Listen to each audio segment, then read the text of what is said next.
Sveikinamės ir sveikiname gerbiamą svečią iš Vilniaus, profesorių Albertą Gurską, kaligrafijos meistrą, ekslibrisų kūrėją, kuris sutiko atvykti į Plungę su gražia dovana plungiškiams, su paroda Laiškai Lietuvai ir Žemaitijai. Na, Simono Daukanto bibliofilų klubas turi gerą patirtį bendravimo ir bendradarbiavimo su žinomais Lietuvos grafikais. Alfonsu Čepausku, Augustinu Virgilijų Burba, šviesaus atminimo Gražina Didelytė, mano kursiokė, Eva Labutytė. Dar geriau draugavom su Ievute ilgą laiką. Tavo gerbiamas profesoriau, tai į šitą gretą pasikvietėm ir jūs, tikėdamiesi, kad užsimegs graži bičiulystė su jumis. Svarbiausia, su jūsų kūriniais, su jūsų darbais. Mes labai dėkingi, kad jūs, kaip sakant, būdamas garbaus amžiaus, šiandien mes dar jūs veikinsime su garbingu 90-mečiu. Jūs dar sugebate dirbti su studentais, jūs ugdote juos, žodžiu, Dailės akademijoje. Na, o jūsų darbai stebina darna, formos ir turinio. Na, pasidžiaugiau, prie kiekvieno darbo pastovėjau ir pasidžiaugiau, kad tokią saulėtą gražią dieną jūs atvykote į Žemaitiją su tokia gražia dovana skirta kovo 11. Čia yra žodžiai surinkti, na, mūsų tautos žiedą. Pasižiūrėjau pavardės kūrėjų, žinomų kūrėjų. Na ir tiesiog mintis turi galę veikti ir jūs tai pastebite, jūs tai darote. Ačiū, kad pakvietėt pirmiausia. Ir džiaugiuosi, galėdamas pasidalinti žmonių mintimis, kurie man labai brangus ir manau, kad labai atitinka epochos šios dienos sudienų sukakti. Juk žmonija ilgai metų galvojo ir svajojo apie tokią galimybę. Net buvo beveik bevilčių žmonių, o vis tik tai inteligentijos dalis ir svarbiausia, net paprastų žmonių viduj buvo neužgesusi ta mintis, kad mes kažkaip nepranyksime.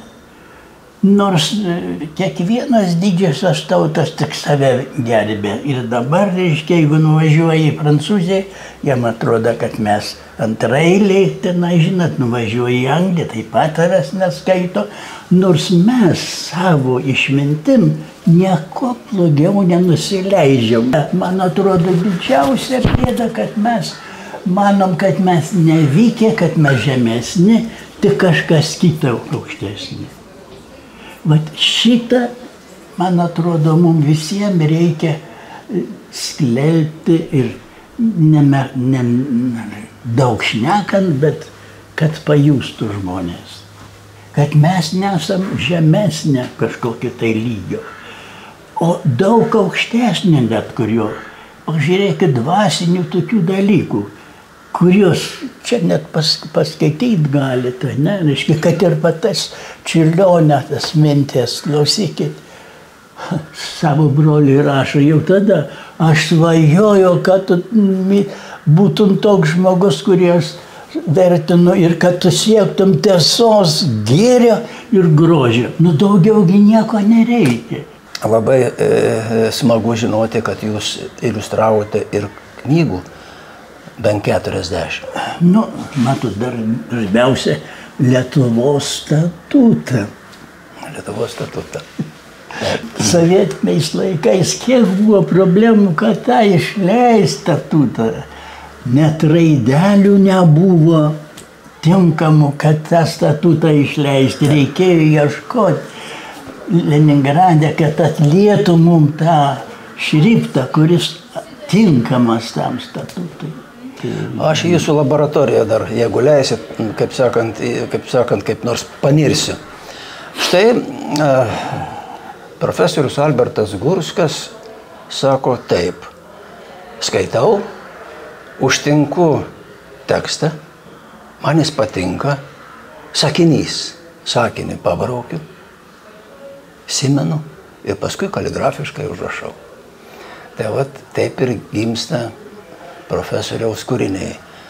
O tas sakinys, kaip jūs sakote, atspindi asmenybę, pilnai asmenybę. Tas sakinys pasako, kas tas žmogus yra, kuris pasakė, tą mintį išreiškia.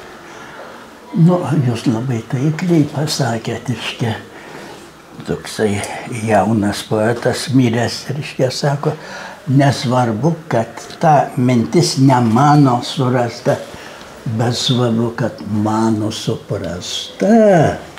Tai vat, kur yra tas visas dalykas. O dabar dar norint pagalvoti apie knygą. Kodėl knyga yra labai svarbi? Juk dėl rašto mūsų tauta tiek nukentėjus, kad tą lietuvišką raštą atgaivinta, ne? Tai paimkite, reiškia, Kudirkos rankraštį, kuris ten yra mano įdėtas į knygas, varpas parašytas, bet žiūri į tą varpo parašytą tekstą. Galvoju, tokiam ankstyvam amžiui daktaras, o taip gražiai rašė. Greta padėtas yra tekstas knygoj mūsų raštijos pirmininko Donelaičio. Puikiai parašyta. Daukantas irgi rašė kaligrafiškai. Taip. Kai perskaitai mintį, tai mane sujaudina. Bet antras dalykas, o kaip padaryti, kad tą pajaustų tas, kuris kitas daro. Tai vėl problema, juk pažiūrėkit, ar rasit nors vieną panašų. Taip, nėra. Nu, Gera, nei vieno panašaus. Ir vat apsikrauni tokia kančia, o tiek jau pridaryta yra, ne?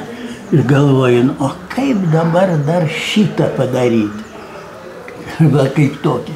Kaip padaryti Partizanų testamentą? Taip. Juk čia verkė žmonės skaitydami ir aš pats, kai skaičiau, verkiau.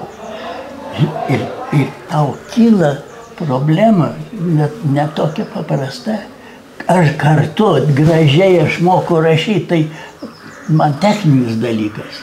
Bet kaip paryškinti tą dalyką, ką padidinti ir kokią formą padaryti, kad jis veiktų. Va čia ir yra kaligrafijos tasai uždavinys. Jūs laikomas Lietuvos kaligrafijos, lietuviškos kaligrafijos mokyklos pradininku. O tai iš ko jūs mokytės?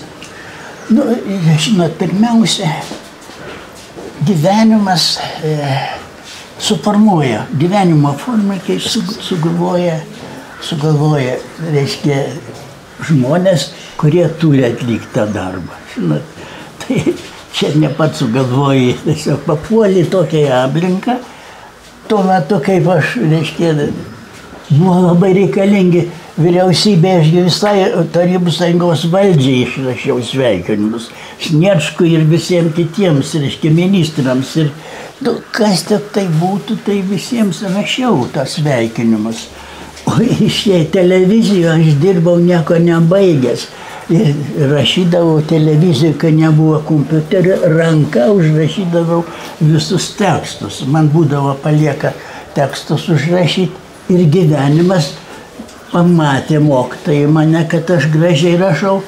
Po to tada gyvenimas, kariuomenė, paskiau po kariuomenės matininkų mokyklą, ten irgi reikėjo matininkams labai gražiai rašyti. Ir visur tas mano gražus raštumas mane stūmė, reiškia, stūmė. Reiškia, o dabar, kai televizijoje pradėjau dirbti tarp dailininkų, ašgi nieko nebaigęs, tai gimnaziją baigiau. Sako, klausyk, būtinai tau reikia stoti. Kai įstojau į dailės akademiją, institutą tuo metu, 2 metai buvo bandymo, reiškia, tave visai išbando, kaip tu tą gali. Ir mano profesorius, baigus 2 kursą, kai reikia pasirinkti specializaciją, ateina, ar tu nenorėtum ir šriftą studijuoti? Aš sakau, profesoriau, norėčiau, betgi nėra tokios specializacijos. Aš sakau, tavęs klausia, ar tu norėtum? Nu tai viskas, suprantat, specialiai įsteigė specializaciją. Aš pirmas baigiau šrifto specializaciją. Va taip, gyvenimas tau verčia ir tu atsistoji toj vietoj, kur tu turi būti.